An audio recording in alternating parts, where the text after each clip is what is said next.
My throat's actually hurting from talking so much.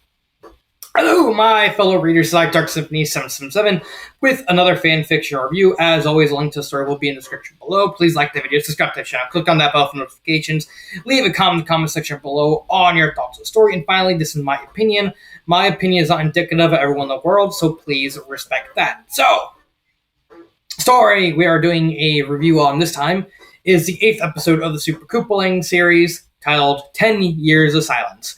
And honestly, this one's kind of mixed. I like parts about it, but I don't like parts about it. This one's going to be up to you.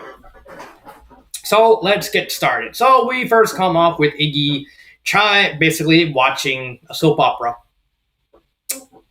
Nice. and basically Lemmy. I think it said Lemmy. Does it say Lemmy or did it say Lenny? Because I don't know why.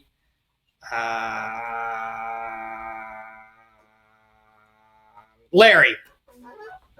Wait. I thought it was Lenny and Lemmy. Larry Koopa? Wait. Larry Koopa.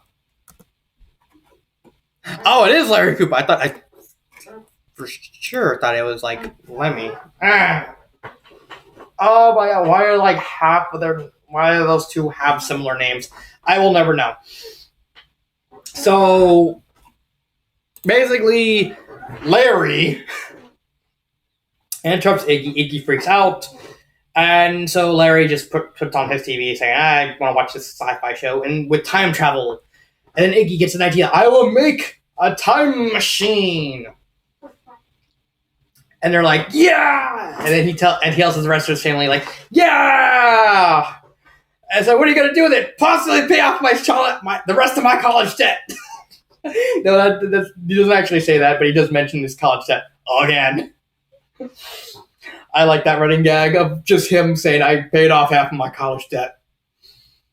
It reminded me so much of Plankton's running gag in SpongeBob. I went to college.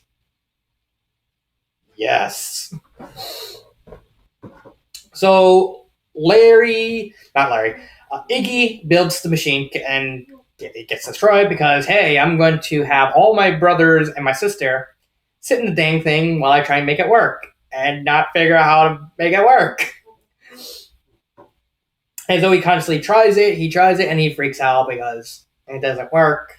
I'm a failure.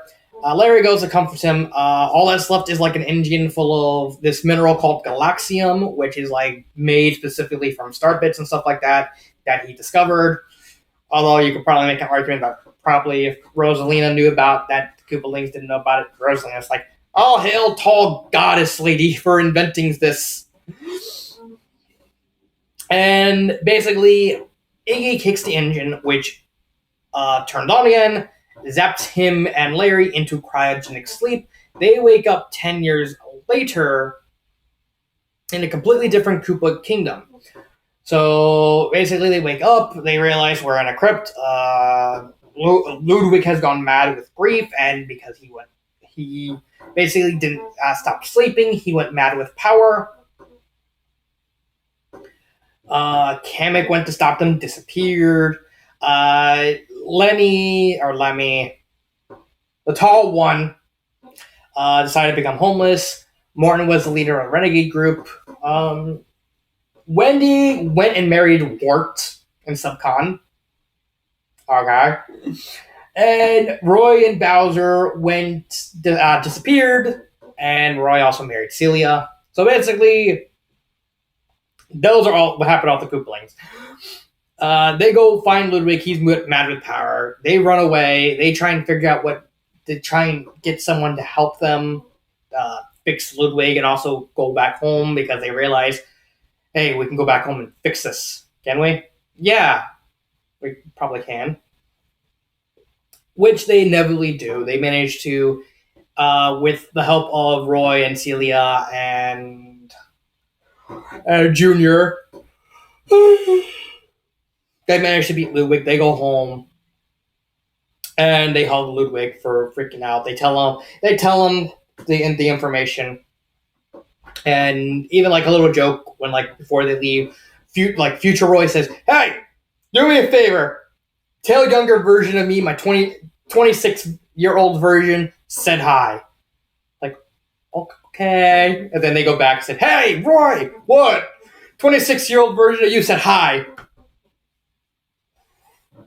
Mother of Koopa. Oh, wait. This is Nintendo. Mother of Miyamoto. You went to the future? Yes. And they tell him that's more or less. I did leave off some parts of it with like what happened with Lemmy and Wendy and stuff like that, and also how they met Roy, because I think that those parts were picking up that not really need to be touched upon. There are a bunch of characters, but we're only going to talk about Iggy. I did like his inferiority complex, where he realizes that I want to leave my mark on the world with a time machine, and then just becoming more sad in that he couldn't get it right. And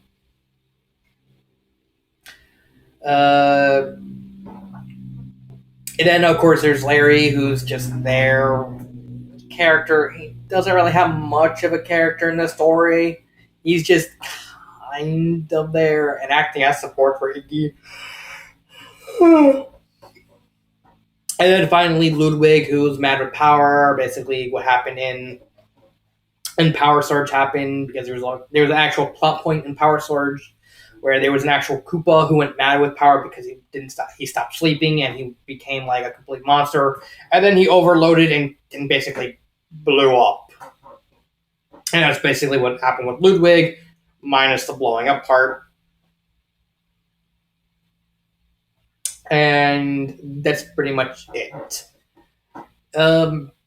Pacing, it's paced nicely. Again, it fits the context of what the author is trying to do, but it's nothing really wrong. Grammar error, I think there was one grammar error. I literally read this in the middle of the night, and I was like super tired. So I can't 100% remember if there was a grammar error here. I think there was. I can't remember where it was, though, if there was. So take that with a grain of salt. The writing style is nice. The grammar is nice, minus that possible mistake. The pacing is good. Everything is good. Would I recommend this story?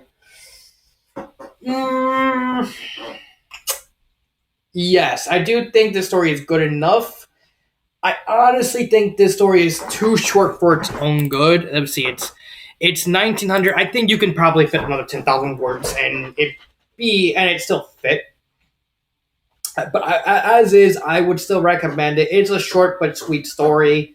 There's nothing too substantial. Like I said, it fits the whole idea of the Koopalings to a T, so I can respect that.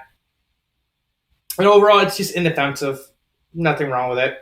So that's pretty much it. What I change favorite part.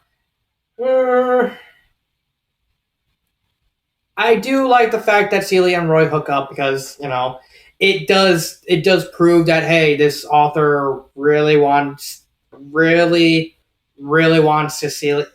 It's really hammering home. So I like my character. I like my original character. She's gonna stick around. Fair enough. Something I predicted. And in terms of like favorite part, there's just nothing substantial enough besides the possibility of like Celia, hooking up with Roy. I like that. It was nice. I really wish we could have gotten a description of her, but it's fine. What would I do to change the story? I do think there should be like a chapter or two dedicated to getting everyone, at least saving Wendy from warp. I do think that with Roy, like I do think them going home would have been more powerful if Lemmy and Wendy were there. Lemmy wouldn't be that long to look up. Like they can easily just convince him and said, "Hey, we're gonna fight Ludwig. You want to join us?" And and Lemmy's probably like realizing that he's like homeless and everything like that. It's like, But Morton said to lay low. It said, "Well, we can help you. Like, do you want to be happy?" And then Lemmy's like, that's fine. It's like, just do it. But Wendy would probably need an entire chapter or two just to get her away from Mort. And that's really all I would add, is just find a way to get Lemmy and Mort involved in that final climax with evil King Ludwig. And that's pretty much it. I do think this is a pretty good story. It's not my favorite. This would probably be my third favorite behind the redone version of episode 6, and Runaway Reptile would be episode 4. But this is rounds out as a good third. Good enough that I have no real complaint besides the Wendy thing. Like, why introduce Wendy as like a marriage, and she wants to help out, but then you just leave her behind? All right. But that's it. So those have been Dark Symphony 777 and cut.